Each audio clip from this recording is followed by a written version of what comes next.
In this episode, we continue our series on Sting, religion, and the meaning of life with an in-depth look at the classic 1983 Police album, Synchronicity. We'll go through each song and point out some of the Jungian themes and try to figure out what this album is really all about. And then we'll talk about the great Swiss psychologist Carl Jung and explore not only his idea of synchronicity, but his whole larger worldview. What was Sting reading at the time? Why was he interested in this particular concept? And how does it fit into his spirituality and his larger body of musical work? We'll talk about archetypes, the Unus Mundus, and the limits of modern science. So if you've always wondered what this album is all about, settle in for some 80s nostalgia with a side of Jungian analysis. It's so deep, it's so wide, you're inside Synchronicity. Okay, so we're going to do the Sting and Jung theme in two parts. For this video, or part one, I want to do an analysis of the Synchronicity album, but with a focus on the main theme of synchronicity, and by extension, why I think Sting is interested in Jungian thought and how that might fit into his spirituality. Now, I am going to briefly go through each song on the album, but I'll point out now that not every song is related to the theme of synchronicity, so I would hesitate to call this a proper concept album, but there are some definite uniting themes. Now, this video will also set us up for part two, the next video, which will apply Jung to the theme of Sting's Catholic upbringing, which is, of course, a main focus of this whole series. Those of you that have been following the series won't be surprised when I reintroduce not only Andrew Greeley's concept of the Catholic imagination, but also some of the insights of eco-theologian Thomas Berry as we consider more ecological and cosmological themes in Sting's music. We'll even look at an unpublished article that Berry wrote about Carl Jung, and I'll show how this helps us understand Sting's music more deeply. And I'll tell you up front where I'm going with this two-part series. I'm going to argue that for Sting, synchronicity is about more than just meaningful coincidences. It's about an overall affirmation of the symbolic or archetypal life. It's about finding divine revelation in nature and a general sense that we are connected to a higher order or higher intelligence. I also want to suggest that Sting and Jung and Thomas Berry all share a concern about the limitations of scientific rationality. I think Sting's interest in synchronicity is in part a desire to maintain a connection to the world of myth and symbol and a more personal and direct experience of the divine, especially in a culture that separates science and spirituality. And Berry will guide us through that whole theme. So be sure to watch part two after this part one if you want to go even deeper on how to interpret this theme in Sting's songwriting. And with that, let's dive into the Police's fifth and final album, Synchronicity. Okay, so first some historical context on the album. When Sting was working on Synchronicity along with Stuart and Andy, we're talking around 1982-83 here, he was in the middle of a painful separation and subsequent divorce from his first wife, and you can definitely hear that anguish in many of the songs. This is when he writes Every Breath You Take, for example. He once said that this came to him in a flash in the middle of the night, and he wrote it on the piano in half an hour.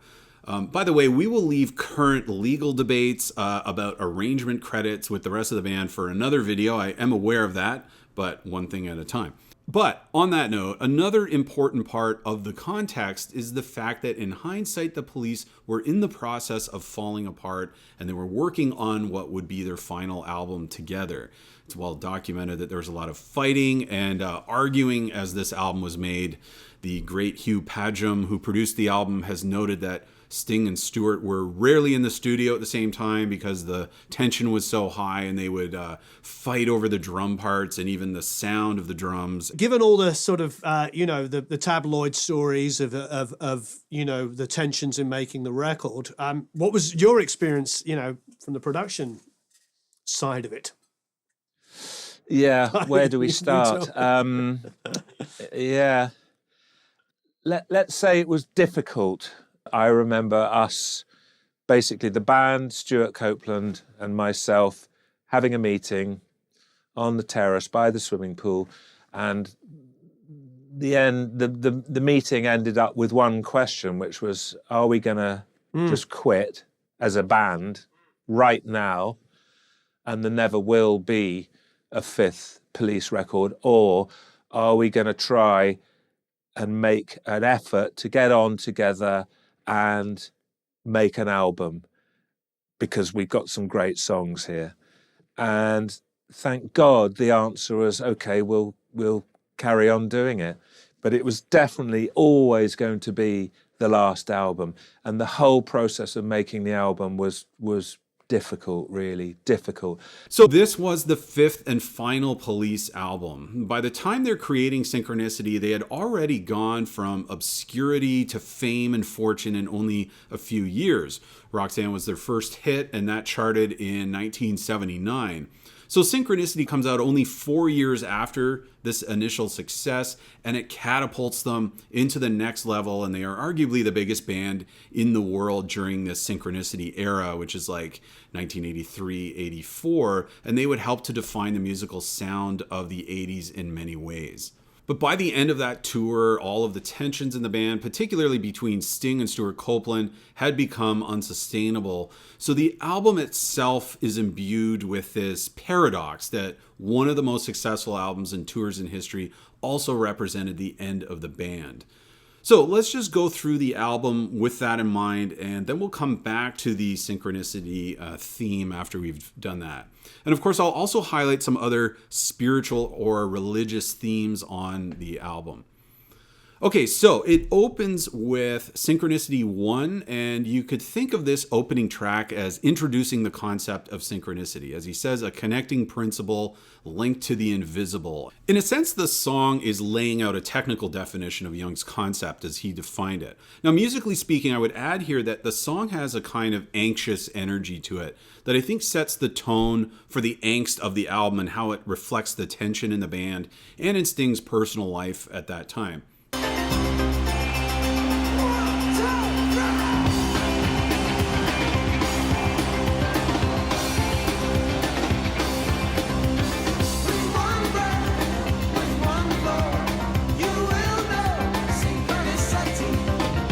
Anyway, we'll come back to this song in more depth momentarily. All right, track 2 is called Walking in Your Footsteps, and on the surface, it's a song about dinosaurs, and the chorus, Walking in Your Footsteps, at least at the start of the song, seems to simply mean that we humans are walking on the same ground that dinosaurs used to walk on. In verse 2, though, it starts to take on a more sinister meaning as he says to the dinosaurs that you were God's favorite creature, but you didn't have a future.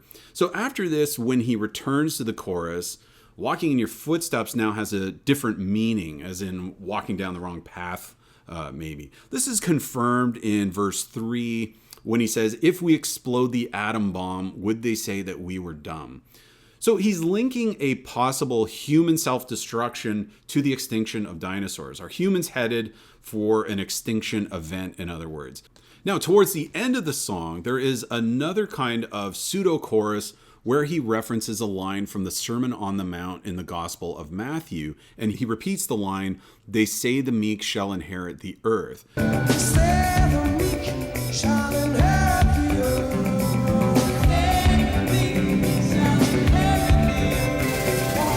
So this is probably an ironic use of this biblical phrase, or meant to capture the paradox of us as the weaker species inheriting the earth from the dinosaurs. But also maybe it's about our arrogance, building atomic bombs, environmental destruction. In other words, who will replace us in the future if we become extinct as well? Now, if you think back to our look at all this time in episode 5, you can almost draw a parallel to this song. By putting human existence in the context of the time of dinosaurs, he's doing something similar to the reference to ancient Rome in All This Time, in terms of putting human existence in a wider cosmic sense of time. And interestingly, he's also drawing on the same biblical reference from the Sermon on the Mount, and seems to be using it as a warning against ecological destruction, which is essentially how he used that same biblical reference in All This Time in connection to the Father's funeral. In track 3, called Oh My God, Sting talks about how God is so far away and how could God let bad things happen. He says, how can I turn the other cheek when it's already bruised? He references Luke 16, where a poor man is starving at the gate of the rich man's house. So he's questioning how God could allow this kind of suffering and economic injustice. And the chorus, or I guess pre-chorus, is take the space between us and fill it up some way. And then the chorus repeats the line, fill it up.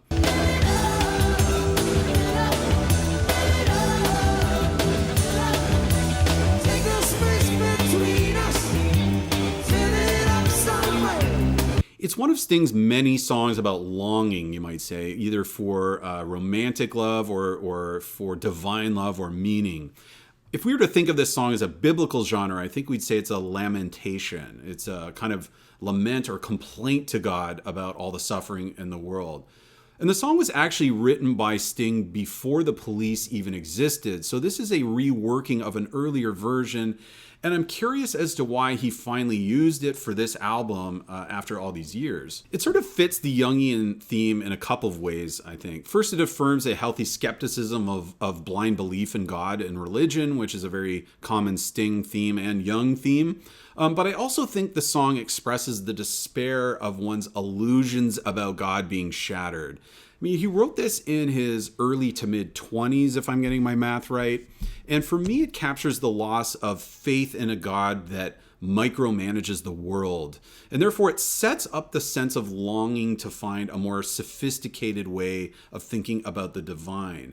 So it's as if Sting is exploring whether this Jungian worldview is a replacement for a more childish view of God that can't really account for the problem of evil. But that's just my take on it and how it fits on the album. But I'd love to hear your thoughts in the comments about that one.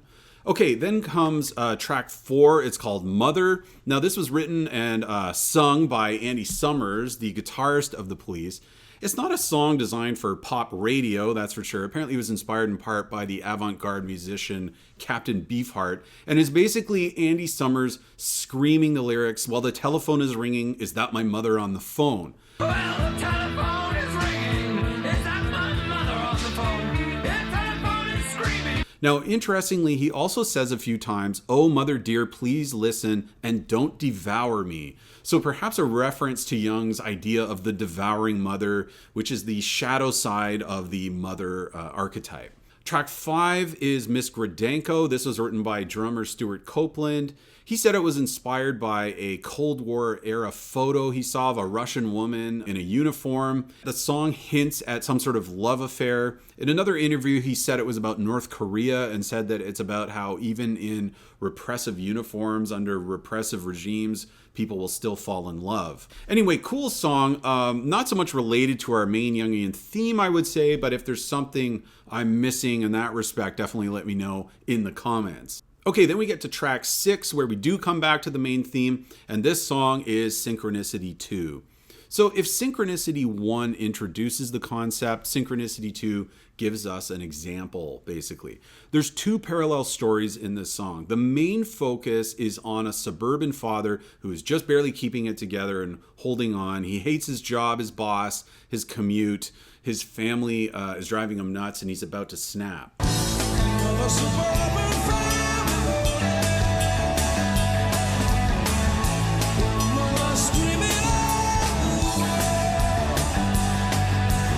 Meanwhile, there's occasional reference to a second story happening many miles away, where a creature crawls out of the slime from a dark Scottish lake. At one point he says loch, which is a Gaelic word for lake. And the creature crawls out, and by the end of the song, this creature is ominously approaching a cottage on the shore of a dark Scottish lake. So here Sting is giving us an example of 2 things that are not caused by one another, but somehow connected, even if only subjectively. And there's all kinds of Jungian stuff going on here. I think we could say that the persona of the father, especially as an employee and a family man, is breaking down and he can't keep it together. And if you think of how Sting's life is falling apart when he writes this, it's almost like he's projecting himself into the suburban work and family life he would have had had he not become a famous musician. Also in verse 2, he has the line, "Another industrial ugly morning, the factory belches filth into the sky." So there's maybe a hint of his hometown and the shipbuilding yards going on there. All right, next we have track 7, which you might have heard of, "Every Breath You Take." Obviously, there's a lot to say about this song, and I'll come back to it when we look at the theme of love and sexuality in a later video. It was once named the most played song on radio and TV of all time, which is significant in terms of how it connected with the culture. It's a misunderstood song, though, in many ways. As I said a few minutes ago, he wrote this as his marriage and everything else in his life was falling apart. In more recent times, the song has been accused of being a cringy stalker song and criticized for associating love with possession or surveillance. But I think if we see it with a Jungian lens, we can see that it's supposed to represent a dark shadow side of love. It's interesting because he says in his lyrics book that when he started to write it, the intention was to write a seductive love song, but it came out much darker. My life had invaded the song, he writes. Everything around me seemed to be disintegrating. My marriage, my band, my sanity, and this at a time when from the outside, I appeared to be one of the most successful musicians in the world. So over the years, he has also talked about how he cringes when he hears that couples used this song as their first dance at their wedding. But I think that has forced him to acknowledge that there is an ambiguity in the way people hear this song. And he'll say, yeah, there's a sinister side to the song, but there's also a seductive side, even if only in the sound of the song, which I would say has a real sadness to it, especially when those backup vocals come in towards the end of the song.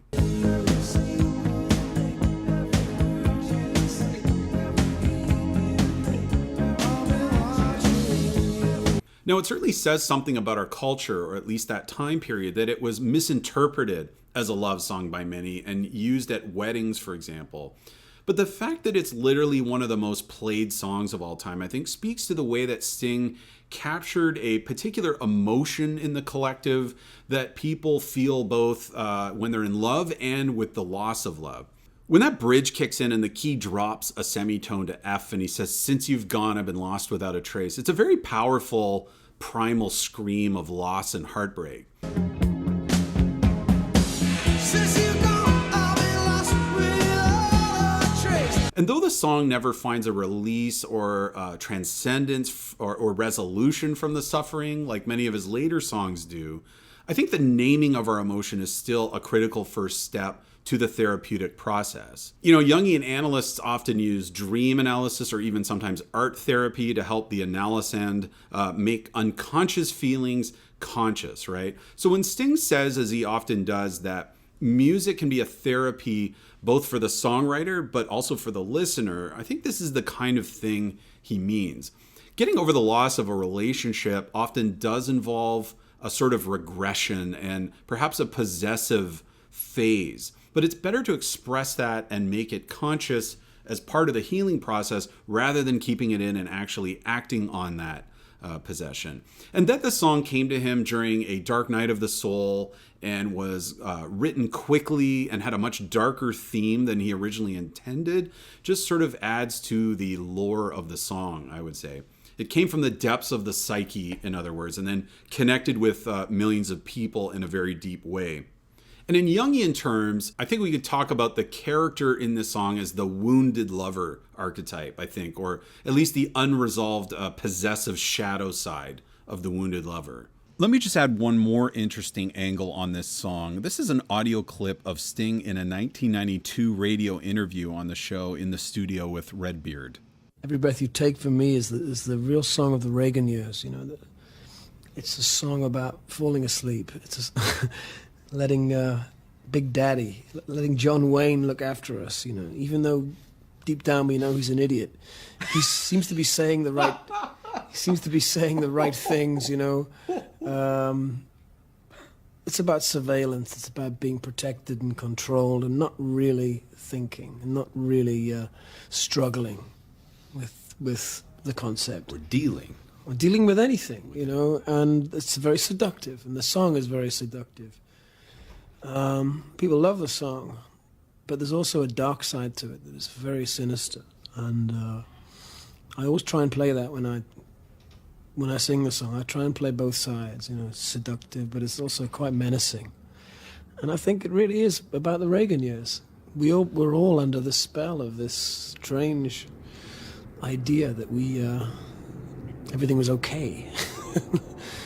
It clearly wasn't. You know? Now, as an aside, yes, we do want to critically analyze popular music and the art that we interact with, especially if there's concern that a message in a song might influence impressionable people to do harmful things, especially young people who haven't developed a healthy understanding of love. But we also have to be very careful about censoring or canceling or even shaming art that merely addresses these dark themes. I think the answer is not to condemn songs like this, but to develop better interpretive skills and conversations around the art we consume, and to learn to see music as a therapeutic tool to become more conscious of our darker elements. And in this case, I don't think you can judge Every Breath You Take in isolation from Sting's larger themes around love. Remember that 2 years later, the hit song on Sting's next album, his first solo album, is called If You Love Somebody, Set Them Free. And he explicitly says that he wrote that song as an antidote to Every Breath You Take. Oh, by the way, I have to mention, a couple of years ago, I was watching Stranger Things with my kids, and in season 2, they use Every Breath You Take in the most perfect way, and I would say in a very Jungian way too. Not only was it the perfect, accurate song to play for a mid-1980s school dance to capture that time period, but the way they pan out from the dance and the school, and then the camera spins around into the upside down as the music gets distorted, is just perfect.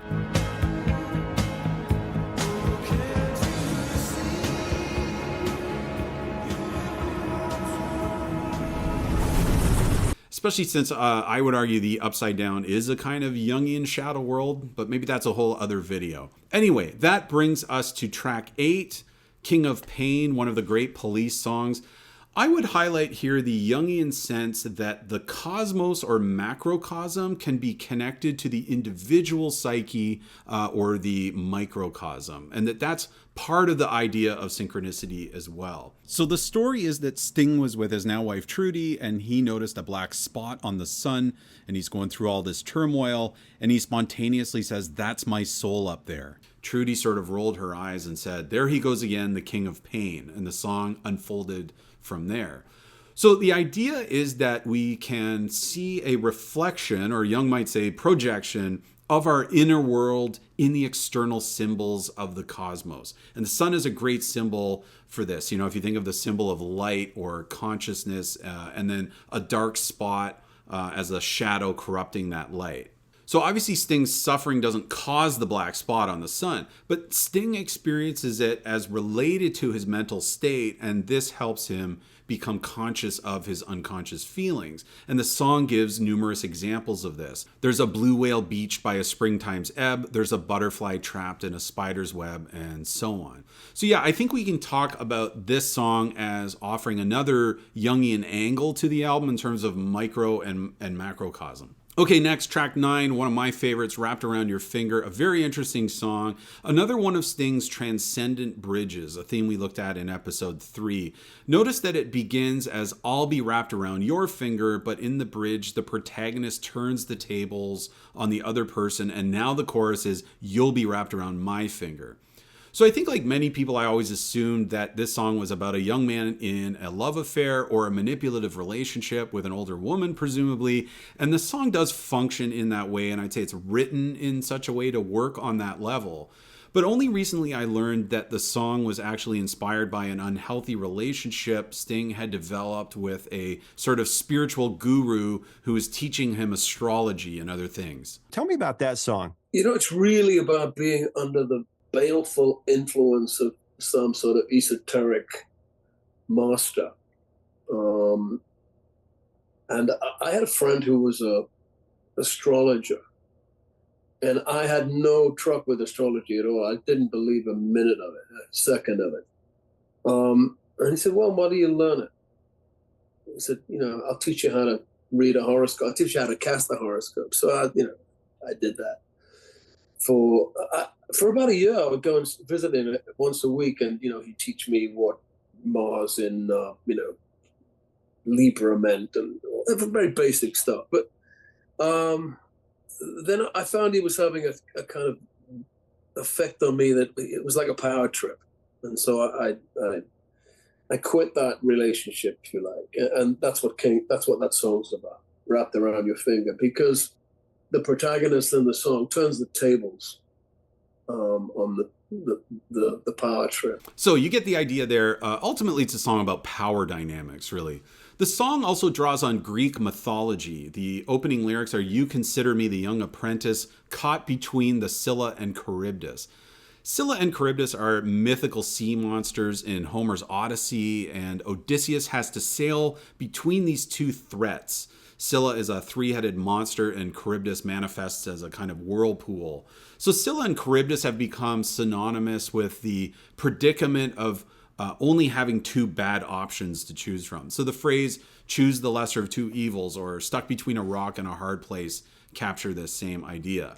Now, another variation of this idea is to be caught between the devil and the deep blue sea. And Sting uses that phrase in the bridge. So this is like a callback to the Scylla and Charybdis dilemma. But now he says, "devil and the deep blue sea behind me." In other words, he's moved through this difficult passage in the bridge. And then he continues, "vanished in the air, you'll never find me. I will turn your face to alabaster, and then you'll find your servant is your master," followed by, "you'll be wrapped around my finger." By the way, alabaster is a white stone that was used for pots and statues in the ancient world. And Sting has also hinted that there's an alchemy and transformation theme in the song. So I think "I will turn your face to alabaster" captures that alchemy idea, which is certainly very Jungian, given Jung's interest in the symbolic meaning of alchemy. There's also a mention in verse 2 of Mephistopheles, which is a reference to Goethe's Faust. Mephistopheles is a kind of demon or devil figure. And also Goethe's The Sorcerer's Apprentice is hinted at as well in the song. So I would say it's another song on the album that isn't really about synchronicity per se, but does touch on some other Jungian themes. This brings us to Tea in the Sahara, which isn't really related to our theme, so I'll just briefly mention that it's based on the Paul Bowles novel called The Sheltering Sky. If any of you literary experts out there want to point out any relevant themes I'm missing, please do so in the comments. So that brings us to the end of the original vinyl version of Synchronicity, but the later versions have an extra song called Murder by Numbers that is worth brief mention. This is a song written by Sting and Andy Summers, and it's from the point of view of someone ironically explaining how you can practice becoming a successful murderer by slowly desensitizing yourself while increasing the scale of your work. And the punchline of the song comes when he takes a shot at political leaders and says, "But you can reach the top of your profession if you become the leader of the land, for murder is the sport of the elected, and you don't need to lift a finger of your hand." So no real Jungian references or religious themes other than the ethics of murder, I guess. But there's a funny religious postscript to this song, and that is that the infamous 1980s televangelist Jimmy Swaggart once used this song as proof of Satan's work in rock music and said that the Police were sons of Satan for encouraging people to commit murder. He, of course, didn't seem to understand that the song is actually a criticism of how leaders use violence. But I guess televangelists aren't known for their sophisticated interpretive skills. All right, so what are we to make of this album and specifically Sting's interest in the synchronicity theme? Let's start with what Sting was reading at the time and how he got here. So I don't know all the extensive details, but it's clear that Sting was reading Arthur Koestler in the early 80s, or maybe even before. So he read Ghost in the Machine, Koestler's 1967 book, which was apparently widely read by artists and intellectuals at the time. And I talked in episode 3 about how that inspired the Ghost in the Machine album. So that led him to Koestler's 1972 book called The Roots of Coincidence. Now, in this book, Koestler is drawing on Carl Jung's concept of synchronicity, but he's also trying to connect this idea to more recent scientific discoveries from quantum physics and other fields. He's using the phenomenon of synchronicity to suggest that there's a deeper unseen order in the universe, to use his term. And among other things, the book is deeply critical of what we would call scientific materialism. So what does that mean? Scientific materialism is a view of the world that says everything that exists is simply material substance, and that the only way to really know anything would be through scientific analysis. So if we were talking about consciousness, for example, the mainstream view in Western science would be that consciousness only arises from the biology and chemistry of the brain. So for a materialist, there is no consciousness in the universe or beyond the brain. And therefore, in this view, there is a rejection of any sort of supernatural dimension to anything. The only things we can truly know would be things we can demonstrate with science or at least our senses. And so Koestler was criticizing the fact that this has become the dominant idea in Western secular culture. But he wanted to say that there are too many mysterious things about life and the universe to deny the possibility of a supernatural reality or unseen order.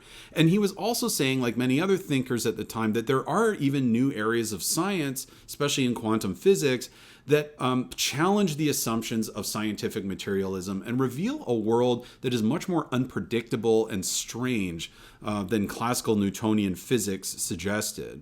So we'll come back to this point, especially in the next video. All right, so reading this led Sting back to Carl Jung himself and Jung's concept of synchronicity. So let's get into that. Carl Gustav Jung was the famous Swiss psychiatrist and psychoanalyst born in 1875, and he died in 1961.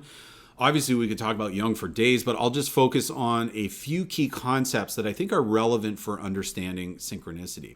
So Jung was pioneering new ways of analyzing patients in the early 20th century, often people with very challenging psychological disorders that no one else could treat. And he was known for taking dreams and visions and fantasies very seriously. And he thought it was in that more symbolic domain that he might find the answer to what the patient was really struggling with, as opposed to what the patient would tell him consciously. What he started to notice, though, was that there was a striking commonality amongst his different patients in terms of the kinds of symbols and images they would encounter. And of course, he famously had his own profound visions and dreams dating back to his childhood. And he talks about this in Memories, Dreams, and Reflections, not to mention the Red Book, where he even gives artistic representations of the visions he had.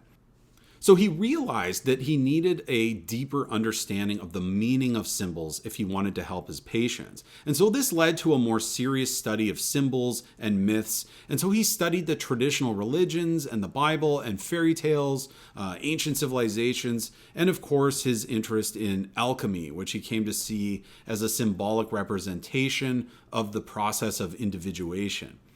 He also traveled to learn about indigenous myths, and he studied Hindu and Buddhist symbols too. He was very taken by mandalas, for example, and the yogic tradition, and so on. Now, what fascinated Jung was that despite the wide variety and diversity amongst the different cultural symbols, there seemed to be certain images or overarching universal symbols that kept coming up and seemed to be cross-cultural.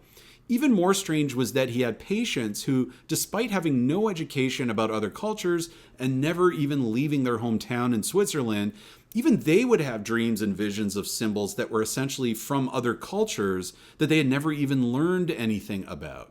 So this forced him to a wider and more radical theory that maybe there is some sort of bigger reality that the individual person's consciousness is plugged into, and so he called this the collective unconscious. So yes, we have our conscious mind and then our own personal unconscious, which is like the individual's personal memories and complexes that are stored in the brain and the body. But beyond that, there's also a collective unconscious, and we are connected to this larger reality somehow. And this leads to his idea of archetypes, which are basically the contents of this collective unconscious, in the sense that all of the images and symbols that a person or a culture has are expressions of deeper, more universal or primal realities that exist in the non-material world. And yet they are the result of human experiences, and they're sort of added to the collective unconscious.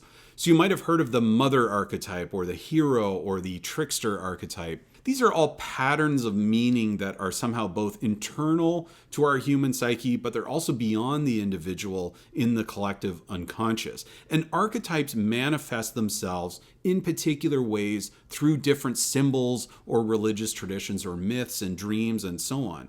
Jungian thinkers will talk about how people might feel like they've been seized by an archetype, as if an external force takes over our emotions and dreams and behaviors. Now, related to this is the idea of the Unus Mundus, which is Latin for one world. So for Jung, spirit or mind or psyche comes from the same source as matter. The physical world of matter and the non-physical world of psyche emerge from one reality. Matter and psyche are on a spectrum, in other words. And this is a very different view than the one we get from modern science or scientific materialism, which would say that psyche only emerges from matter, namely the brain. There is no psyche in the world without the brain in this view. Okay, so this brings us to the actual concept of synchronicity. For Jung, there were just too many unexplained moments of coincidence, both in his own life and also with his patients. There are moments where two or more things happen at the same time, and though they aren't connected causally in the sense that one thing causes the other thing, they are seemingly connected, even though there is an extremely low, almost impossible probability that these two things happened at the same time. Or it's often an internal thought that the person has followed by an external occurrence. So the classic example would be that you think of a friend you haven't talked to or even thought about in 20 years, and then that friend calls you out of the blue the same day. So this can be a very powerful experience for people, especially when the thing that happened is statistically improbable. Jung even had personal stories like this that he shares in his memoir, and he also famously told the story about a patient who was describing a dream about a golden scarab, which is a kind of beetle. And as she was telling this to him, a beetle that is basically the European equivalent of this beetle species flew into the open window during the session, even though it wasn't even the right season for those type of beetles to be out. And Jung said that this moment was so powerful for the patient that it led to some major psychological breakthroughs. In another account, he's walking in the countryside with someone who's telling him a dream about a fox, and then a fox walked across their path in a very unusual way. And Jung himself would often have incredible stories in which he'd be studying a symbol, for example, and then the symbol would show up in all kinds of strange ways, or someone would send him something about a symbol even though no one knew he was studying that symbol. Or he would have dreams that would turn out to happen in real life, like when he had a dream of a funeral and then his mother died soon after. So for Jung, synchronicity is when we have these meaningful coincidences that defy rational explanation and subjectively feel to the person like something very significant has happened. It might feel like their destiny is being revealed, or it's confirmation that they're on the right path with an important decision. Now, of course, Jung still believed that regular coincidences happen all the time, so he's very limited in what he means by synchronicity. For him, it's the intensity of the experience for the person, especially when the experience is related to major pivotal or archetypal things in life. And part of the idea is that when we have an experience like that, like his patient that saw the beetle, for example, it changes our consciousness and almost overrides our rational minds. And in this state, we are more open to the unconscious coming up or breaking into our consciousness.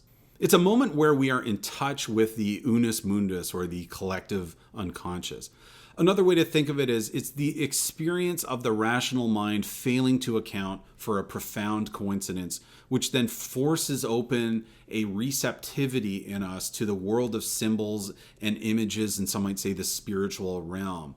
And then maybe we're left with a sense that there is something more mysterious going on in this strange universe that we live in.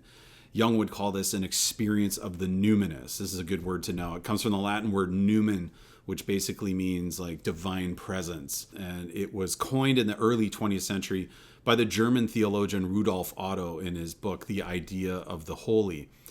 He used the word to describe a mysterious, awe-inspiring experience of the sacred that isn't rational and can't be explained rationally.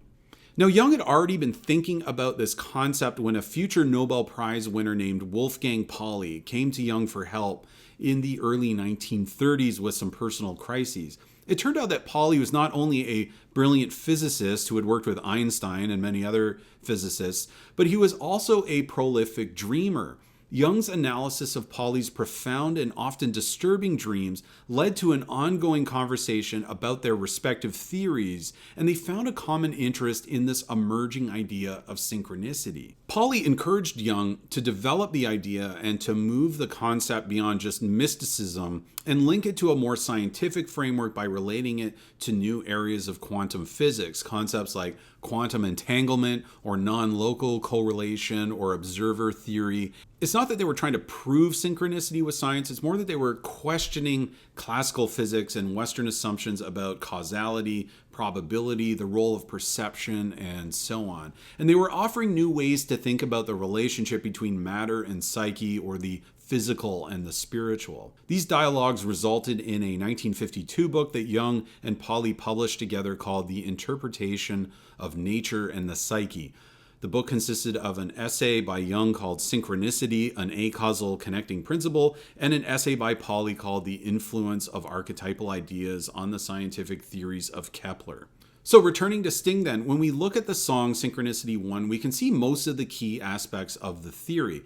With one breath, with one flow, you will know synchronicity. And the chorus is a connecting principle linked to the invisible, almost imperceptible, something inexpressible, science insusceptible, logic so inflexible, causally connectable, nothing is invincible.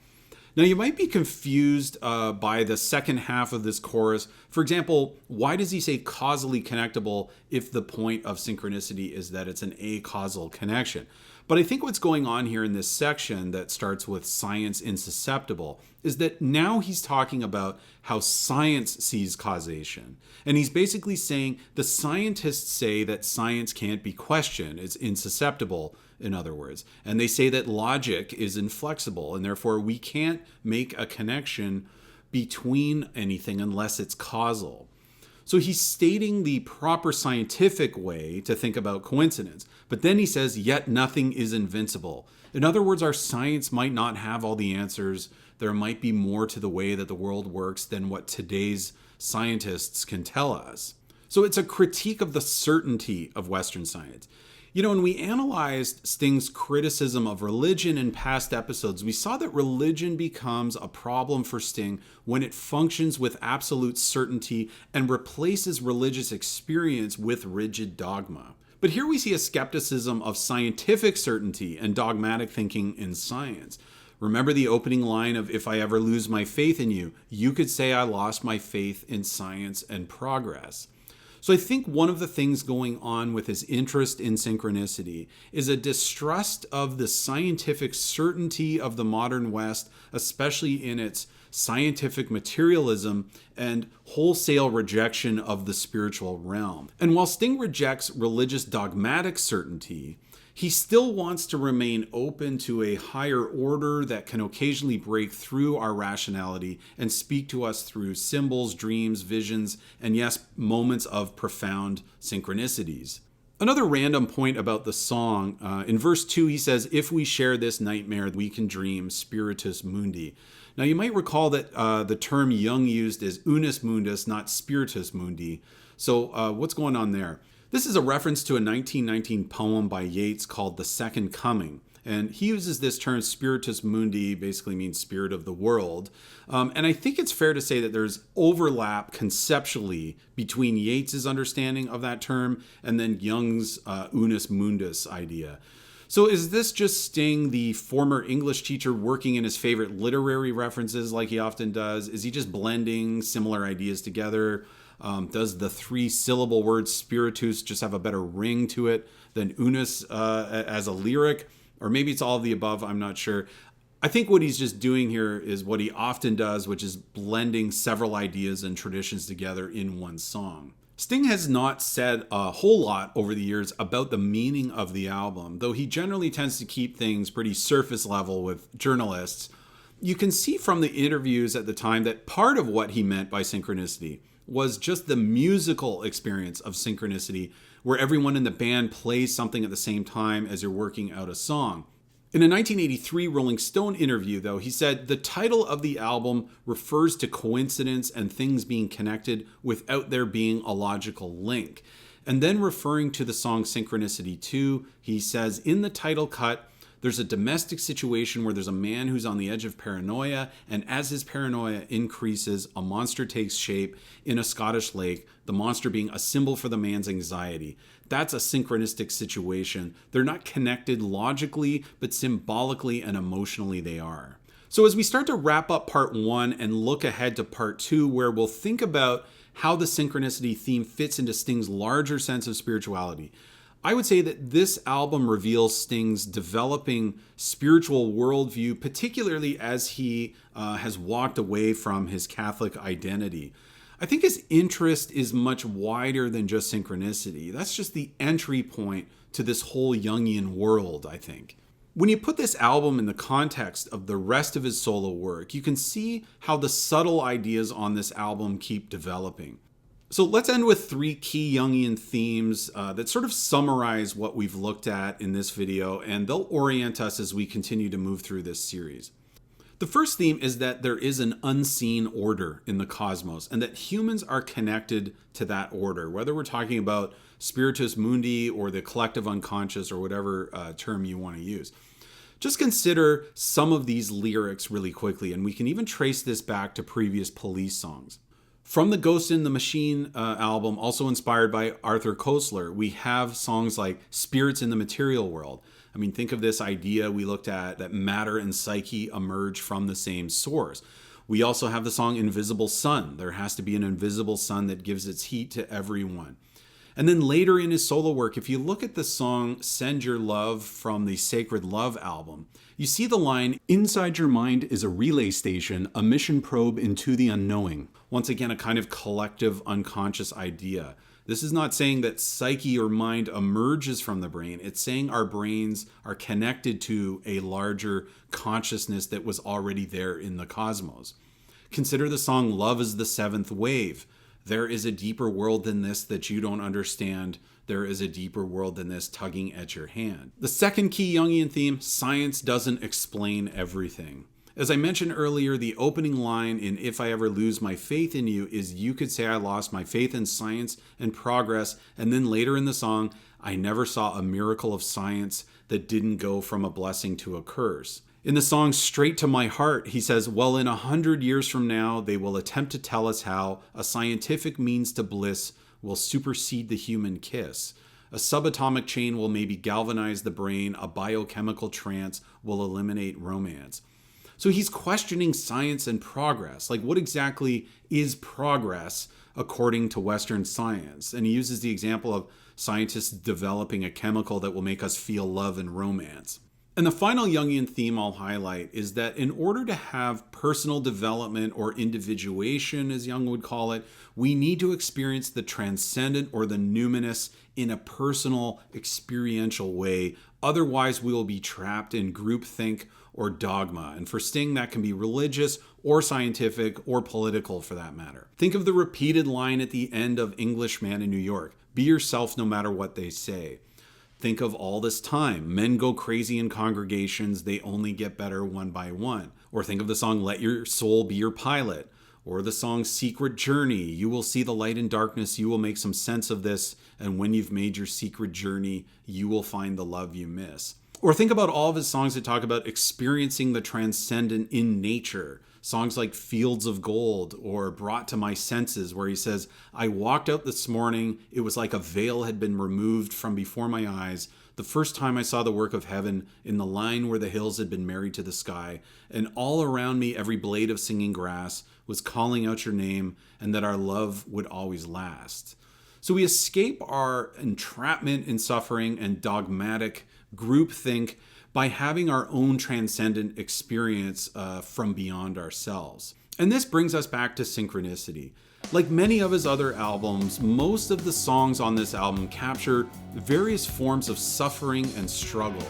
Whether it's the suburban father about to have a breakdown, the lament of an unfair world and oh my God, the fear of human self-destruction in walking in your footsteps, the psychological manipulation and wrapped around your finger, or the devouring mother, or the possessive wounded lover, these are all stories of being trapped and needing a way out. And the album hints at a way out that I think only becomes clearer in the context of Sting's 40 plus years of solo work since this album. I think one way to understand synchronicity is to think of it as a personal and meaningful experience of the numinous that helps us break out of our traps by connecting us to a larger unseen order. So stay tuned for part 2, where we'll go a little deeper on how all of this connects to Sting's Catholic upbringing and the eco-theology of Thomas Berry, who will lay out how Jung helps us to bridge the worlds of science and spirituality in our secular and increasingly dysfunctional society. All right, there's much more to come in this Sting, Religion, and Meaning of Life series. Psychedelics and religion, love and sexuality, music as a form of religion, and much, much more. If you're enjoying this series, make sure you hit like and subscribe. Let me know your thoughts and personal experience with this album in the comments. I'd love to see if you can find any other songs or lyrics that are good examples of the themes we looked at in this video. There's much more to come this year after we wrap up this series on Sting and then move on to other topics related to religion and pop culture. My name is Mike. This is Neon Gods. Thanks for watching.